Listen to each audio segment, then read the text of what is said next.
Last winter, I was walking through a park near my apartment when I came across 5 young boys attempting to smash an object with a hammer. Granted, Chicago children are probably more violent than most, but I'm not used to seeing such things in my particular neighborhood.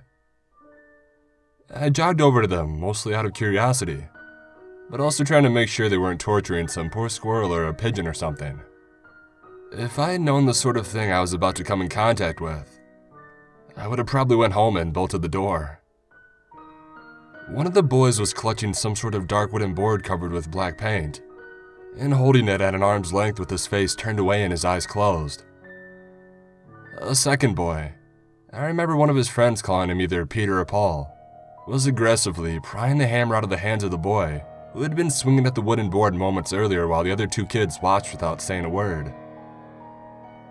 In spite of all the hammering and arguing, the surface of the board looked perfectly smooth and intact from the angle I was approaching. I put on my toughest adult voice and got the kids to quit yelling and fighting over the hammer, just long enough to ask them what in the hell they were trying to do. The boy holding the hammer, either Peter or Paul, looked me straight in the face and said, "We're gonna break the devil into 6 pieces and bury him in the woods." I was stunned but also amused. I figured he had seen something like this on television and sort of laughed it off as I asked, "So you kids think this plank is the devil?" Peter or Paul was clearly not pleased by this question, and said something along the lines of, "Are you stupid or what? This thing ain't a plank." As I took my first look at the wooden board up close, I was surprised to see that the entire surface had not been painted with black paint as I thought at first. It was actually hand-painted to the point that it was nearly covered with a language I wasn't familiar with. It looked vaguely Asian or Middle Eastern. It was entirely alien to me, aside from the upper left and right corners, which displayed very detailed pictures of the sun and the moon. In the center of both the sun and the moon were unnerving faces with blank expressions. As I thought about this last detail, it became clear to me that this board was some sort of antique handmade Ouija board. Peter or Paul explained to me that his grandfather owned an antique shop, and he was on his deathbed. He had requested that the boy's mother take this board from the store, keep it safe, and break it into 6 pieces and dispose of it immediately, burying each piece in the woods not less than a mile apart from each other. It would not say why this had to be done, but it continuously referred to the board as that wooden devil. When the boy's mother had refused, thinking it was ludicrous as any rational person would, the grandfather had enlisted the boy and his friends, given them the store key and told them the safe combination. I remember the kid telling me he was disappointed. He had always thought the safe held his grandfather's stash of ancient pirate treasure. Upon grabbing the wooden board from the safe, however, the boys had run into 2 problems. Firstly, the board was as hard as stone, and the best way to break the thing was turning it into a point of argument, now that the hammer had failed. The second issue was that the woods in Chicago are scarce, and woods large enough for burying things miles apart from each other are even scarcer. Realizing it was more than likely not the best idea to get in the way of a group of kids, family issues when a hammer and a wooden slab are involved, I figured my best option was to break the thing myself to make sure the kids didn't get themselves hurt, and then I'd be on my way. This proved to be extremely difficult. I remember thinking that the board had to be reinforced with a steel plate or something. I was beating on the thing with a hammer for the 100th time when I remembered that I had a hacksaw that I had bought to remove a broken tree limb 2 years earlier, and I had never touched it since. I told the kids to sit tight and I jogged down the block to my apartment. By the time I got back, it was snowing and the boys were picking up the snow and throwing it at each other in clumps rather than snowballs. It was an unusually mild winter for us last year, and I think this may have been the beginning of the only snowstorm we had all that year if I remember correctly. The 5 of them continued to play with the snow as I hacked into the board with my saw. It took an unusually long time, but it eventually worked. When the first piece snapped off, I picked it up and I saw that the grain where it had been cut was unlike anything I had ever seen before, spiraling in a very distinct pattern that I can still picture in my head. The unstained wood was a deep, reddish brown.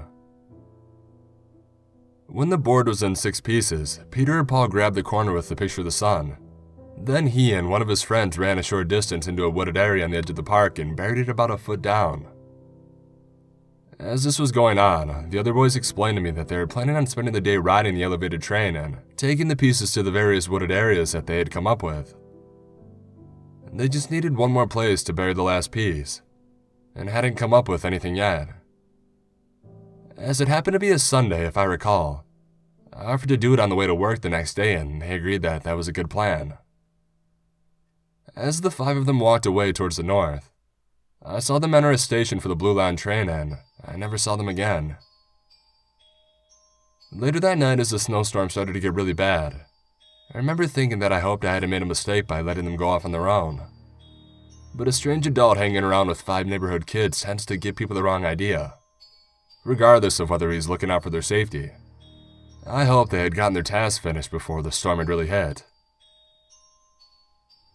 The corner of the board that I had wound up with was the corner with the painting of the moon with the blank expression. I had really planned to bury it. I swear I did. But we all wound up snowed in the following morning, and it ended up in the drawer of my end table. I don't know if you've ever been snowed in during a Chicago winter, but when this happens, they tend to send out these huge snowplows that push all the snow into mountains on top of all the parked cars, none of which will be capable of moving an inch for at least 2 days. The day was rather uneventful, but as nightfall approached, I was taken by the eerie notion that something was watching me through my living room window. I kept glancing toward it, expecting to see someone peering in at me, despite the fact that I lived on the 3rd floor and my living room window faces the street. After a while, I shook off the notion, and I believe I went to sleep around 11. Around 1 a.m., I was awoken by what sounded like a mechanical device humming loudly, and I assumed it to be my heater, possibly being overworked due to the snowstorm. I stood up and I put my ear next to the vent, but the sound wasn't coming from there. I walked into the living room to check the settings of my thermostat, and immediately, every hair in my body stood at full attention. The sound was coming from the direction of my living room window, and as I turned to look, I caught the ghastly image of a solid white face with a wide mouth, and dark eye sockets on the other side of the glass. I quickly turned on the light and the face disappeared. The mechanical droning noise seemed to recede. Had it all been my imagination? I wondered. When I was younger, I once had an episode of sleep paralysis where I witnessed a tree devouring my neighbor's dog through a bedroom window.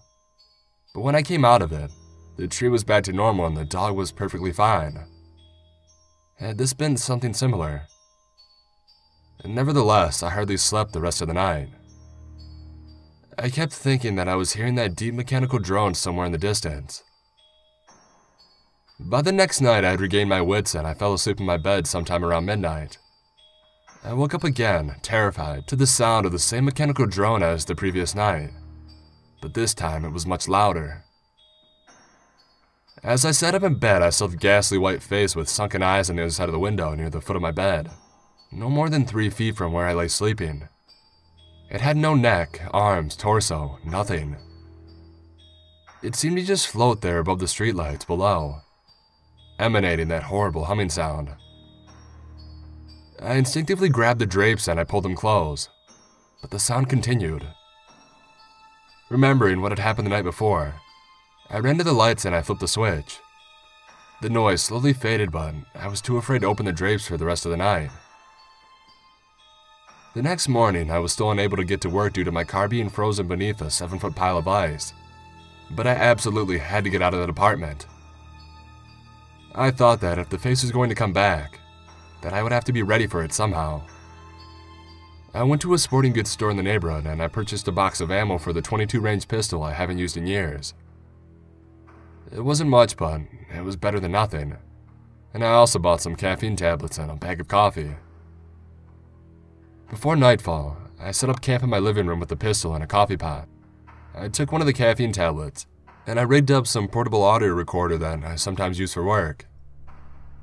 I don't own a camera and my cell phone's video function has not been working for months, so the best I could do was attempt to snap some photos in the dark with the cell if the face appeared again.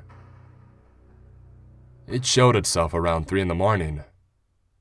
I was beginning to crash from all the caffeine when I began to hear the droning sound approaching from the distance. I readied my gun in one hand and my cell phone in the other, but the face didn't appear at my window. I began to wonder if perhaps the face was outside of my bedroom window, and as I snuck through the dark towards the door, the sound seemed to get louder. However, as I entered the room, the door slammed and locked behind me and I heard glass shattering in the living room. Suddenly, the apartment was filled with the noises of things being smashed, thrown, and torn to pieces. The droning noise was definitely loud and I covered one ear and turned my head away as I clawed at the doorknob with my other hand, but it simply would not open. It was as if the lock had been welded shut. After about 30 seconds of this, I raised my foot and I smashed the door open with 2 kicks. Immediately, the crashing in the living room had stopped, but the room itself had been completely torn to pieces. As I looked up above the debris at the shattered window, I saw the face for one last time staring at me from the other side of the demolished Venetian blinds. It opened its mouth, exposing a wide dark cavern, the likes of which I never hoped to see again. And the horrible sound got louder and louder as I snapped a single photograph with my camera and the flash went off. Then in an instant, the face was gone. All that I have to prove my story is a single blurry photograph and the audio taken by a portable recorder in those last few minutes. But the thing about it that disturbed me the most is the corner of the wooden board with the painting of the moon was sitting atop the debris in the exact center of the room, and the face had been altered so that the expression was identical to the one that I had seen in the window pane, with the wide, gaping, cavernous mouth. I buried it in the woods the following morning.